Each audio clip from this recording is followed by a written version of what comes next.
ओम श्री गणेशाय नमः। हरे कृष्ण। राधे राधे दोस्तों। आज भादो मास के कृष्ण पक्ष की द्वादशी तिथि है।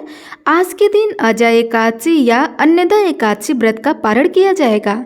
यानी जिन भक्तों ने कल अजय एकादशी का व्रत रखा था वे आज ही अपना व्रत खोलेंगे। आज का दिन बड़ा ही शुभ और मंगलकारी है। एकादशी के व्रत के पारण के दिन तुलसी माता और लक्ष्मी माता की कथाओं को सुनने से ही व्रत पूर्ण माना जाता है और भक्तों की समस्त मनोकामनाएं भी पूर्ण होती है।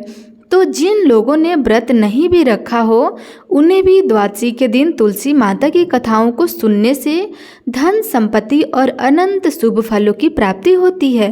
तो आइए भगवान श्री लक्ष्मी नारायण जी के चरणों का ध्यान करते हुए इन कथाओं को सुनते हैं।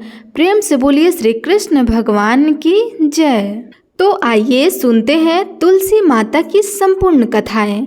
तुलसी माता को हरिप्रिया भी कहा जाता है। जितना भगवान श्री हरि विष्णु सोने चांदी हीरे मोती और रत्नों से प्रसन्न नहीं होते उतना सिर्फ तुलसी दल से प्रसन्न हो जाते हैं। सच्ची श्रद्धा भाव से तुलसी दल भगवान श्री विष्णु को अर्पित करने से मनुष्य के सभी संकट कट जाते हैं और मनोकामनाओं की पूर्ति होती है।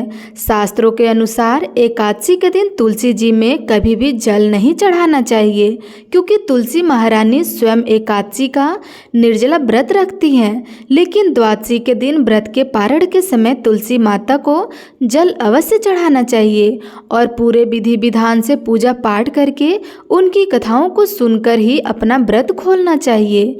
आइए सुनते हैं तुलसी माता की कथा। एक बार एक गांव में एक बुजुर्ग महिला रहा करती थी। वह प्रतिदिन पूजा पाठ किया करती थी। वह रोज तुलसी माता की पूजा करती थी और वह बुजुर्ग महिला रोज तुलसी माता से कहती थी कि हे तुलसी माँ, तुम मुझे बहू दे, पीताम्बर की धोती दे, मीठा मीठा घास दे, बैकुंठ में वास दे, चटक की चाल दे, पटक की मौत दे, चंदन का काठ दे, रानी का काज दे, दाल भात का भोजन दे, ग्यारस की मौत दे और कृष्ण का कंधा दे। वह बुजुर्ग महिला हर महीने में तुलसी माता की रोज़ पूजा करती थी और उनके बिरले को रोज़ सींचती थी। तुलसी माता बुजुर्ग महिला की बात सुनकर धीरे धीरे सूखने लगी। तभी भगवान श्री कृष्ण जी ने देखा कि तुलसी माता सूख रही हैं और तभी एक दिन भगवान श्री कृष्ण तुलसी माता जी के पास प्रकट हुए और भगवान श्री कृष्ण जी ने तुलसी माता से पूछा, तुम क्यों सूख रही हो? सभी महिलाएं तुम्हारी पूजा करती हैं और तुमको रोज सींचती हैं, लेकिन फिर भी तुम सूखती जा रही हो। इसका क्या कारण है? जिसके बाद तुलसी माता ने भगवान श्री कृष्ण जी से कहा कि हे प्रभु, एक बुजुर्ग महिला मेरे पास रोज आती हैं और रोज एक ही बात बोलती हैं कि हे तुलसी माता, सबकी दाता, मैं तेरा बिरला सींचती हूँ, तुम मुझे बहू दे, पीताम्बर की धोती दे, मीठा मीठा घास दे, बैकुंठ में वास दे, चटक की चाल दे, पटक की मौत दे और चंदन का काठ दे, रानी सर का ताज दे, दाल भात का भोजन दे, ग्यारस की मौत दे और कृष्ण जी का कंधा दे। मैं उस बुजुर्ग महिला की सारी मनोकामनाएं पूरी कर सकती हूँ, लेकिन उसकी एक मनोकामनाएं पूरी नहीं कर सकती। मैं कृष्ण जी का कंधा कहाँ से दूंगी? तब भगवान श्री कृष्ण जी तुलसी माता की यह बात सुनकर जोर जोर से हंसने लगे और फिर भगवान श्री कृष्ण जी ने तुलसी माता जी से कहा कि तुम चिंता मत करो, जब वह बुजुर्ग महिला की मृत्यु होगी तब मौके पर मैं अपना कंधा दे दूंगा। अब जब सुबह वह पूजा करने आए तब कह देना कि सब कुछ तुम्हें मिल जाएगा। कुछ दिनों बाद वह वृद्ध महिला ठोकर खाकर रास्ते पे गिर पड़ी और उसकी मृत्यु हो गई। पूरे गांव के सभी लोग आए और उस महिला को सभी लोग धर्मात्मा मानते थे। उसको तुलसी जी की टोकरी कहते थे।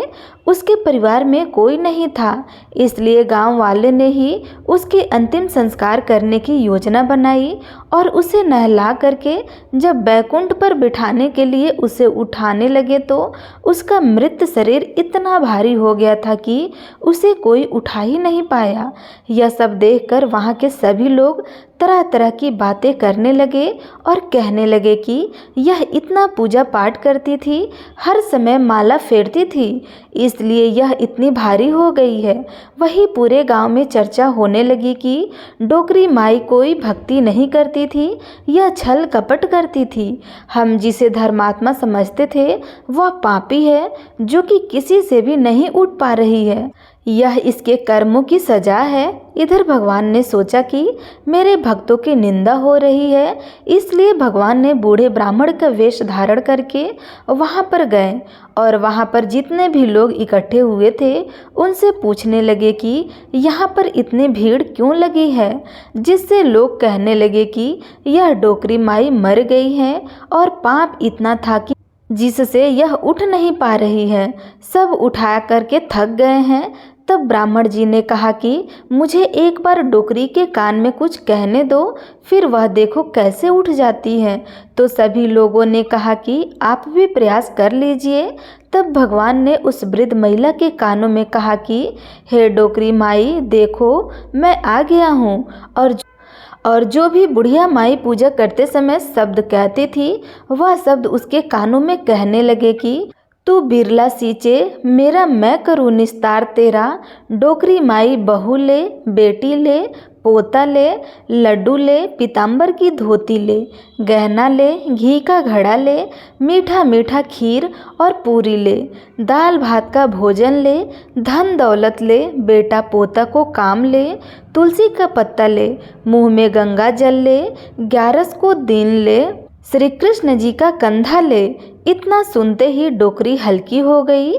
भगवान ने बोला आओ और उसको उठाओ। भगवान ने हाथ लगाया और डोकरी उठ गई। सबको बड़ा ही आश्चर्य हुआ। उसे खूब धूमधाम से ले जाया गया।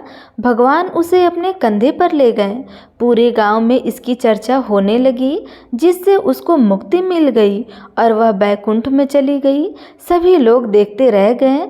सभी लोगों ने देखा कि शमशान घाट तक तो ब्राह्मण साथी आए थे, लेकिन अब वह दिखाई नहीं दे रहे हैं। इससे लोगों को समझ में आ गया कि वह और कोई नहीं, स्वयं भगवान ही थे, जो बूढ़े ब्राह्मण के रूप में आए हुए थे। तो प्रेम से बोलिए राधा कृष्ण भगवान की जय, श्री तुलसी शालिग्राम की जय। प्रिय श्रोताओं, अब आइए तुलसी माता की दूसरी कथा को सुनते हैं। इस कथा को सुनने से एकादशी के व्रत का संपूर्ण फल मिलता है। तो आइए प्रसन्न चित्त मन से इस कथा को सुनते हैं। कथा के अनुसार एक कुटुंब में ननद तथा भाभी साथ रहते थे। ननद का विवाह अभी नहीं हुआ था।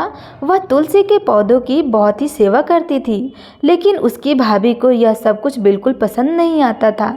जब कभी भी उसकी भाभी को अत्यधिक गुस्सा आता था, तब वह उसे ताने देते हुए कहती थी कि जब तुम्हारा विवाह होगा तो मैं तुलसी की बारातियों को खाने को दूंगी और तुम्हारे दहेज में भी तुलसी ही दूंगी। कुछ समय बीत जाने पर ननद का विवाह पक्का हो गया। विवाह के दिन भाभी ने अपने कहे अनुसार, मतलब जैसा ही वह हमेशा बोला करती थी, तुम्हारे विवाह में बारातियों को तुलसी ही खाने को दूंगी और दहेज में भी तुलसी ही दूंगी। तो भाभी ने बारातियों के सामने तुलसी का गमला फोड़ दिया और बारातियों को उसे खाने के लिए कहा। तुलसी माता की कृपा से वह फूटा हुआ गमला अनेकों स्वादिष्ट पकवान में बदल गए। भाभी ने गहनों के नाम पर तुलसी की मंजरी से बने हुए गहने पहना दिए और वो भी सुंदर सोने ज्वारात में बदल गए। भाभी ने वस्त्रों के स्थान पर तुलसी का जनेऊ रख दिया और वह रेशमी तथा सुंदर वस्त्रों में बदल गया। जब ननद ससुराल पहुंची तो उसके ससुराल में उसके दहेज की बहुत प्रशंसा हुई। जब यह बात भाभी के कानों तक पहुंची तो उसे बड़ा ही आश्चर्य हुआ। उसे अब तुलसी माता की पूजा का महत्व समझ में आ गया। भाभी की एक लड़की भी थी। वह अपनी लड़की से कहने लगी कि तुम भी तुलसी की सेवा किया करो, तुम्हें भी बुआ की तरह फल मिलेगा।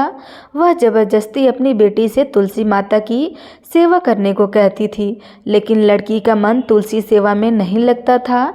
लड़की के बड़े होने पर उसके विवाह का जब समय आया, तब भाभी सोचती थी, जैसा व्यवहार मैंने अपनी ननद के साथ किया था वैसा ही मैं अपने लड़की के साथ भी करूँगी, तो यह भी गहने के लद जाएगी और बारातियों को खाने में पकवान मिलेगा। ससुराल में इसे भी बहुत इज्जत मिलेगी। यह सोच करके वह बारातियों के सामने तुलसी का गमला फोड़ देती है, लेकिन इस बार गमले की मिट्टी मिट्टी ही रही। मंजरी तथा पत्ते भी अपने रूप में ही रहे। जनेऊ भी अपना रूप नहीं बदला। सभी लोग तथा बारातियों द्वारा भाभी की बुराई की जाने लगी। लड़की के ससुराल वाले भी लड़की की बुराई करते थे।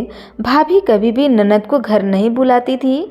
भाई को बहन की याद आती थी तो भाई ने सोचा, बहुत समय हो गया है, मैं बहन से मिलकर आता हूँ। उसने अपने पत्नी के सामने बहन के घर ले जाने के लिए कुछ उपहार के बारे में बात किया, तो भाभी ने एक थैले में ज्वार भरकर दे दिया और कहा, कुछ नहीं है, तुम यही ले जाओ। वह दुखी मन से बहन के पास चल पड़ा। वह सारे रास्ते सोचता रहा कि कोई भाई अपनी बहन के घर ज्वार कैसे ले जा सकता है। यह सोचकर वह एक गौशाला के पास रुका और ज्वार का थैला गाय के सामने पलट दिया। तभी गाय पालने वाले ने कहा कि आप गाय के सामने हीरे मोती तथा सोना क्यों डाल रहे हो। यह देख करके भाई को बड़ा ही आश्चर्य हुआ और उसने सभी हीरे मोती तथा सोने वापस अपने थैले में रख लिया। भाई ने सारी बात अपनी बहन को बताई और बड़ी खुशी खुशी उसने सारे हीरे मोती और जेवर अपनी बहन को दे दिए। दोनों भाई बहन एक दूसरे को देखकर अत्यंत प्रसन्न हुए। हे तुलसी माता, जैसी कृपा आपने उस ननद पर की, ऐसी ही कृपा आप हम सब पे भी करना। तो प्रेम से बोलिए तुलसी माता की जय।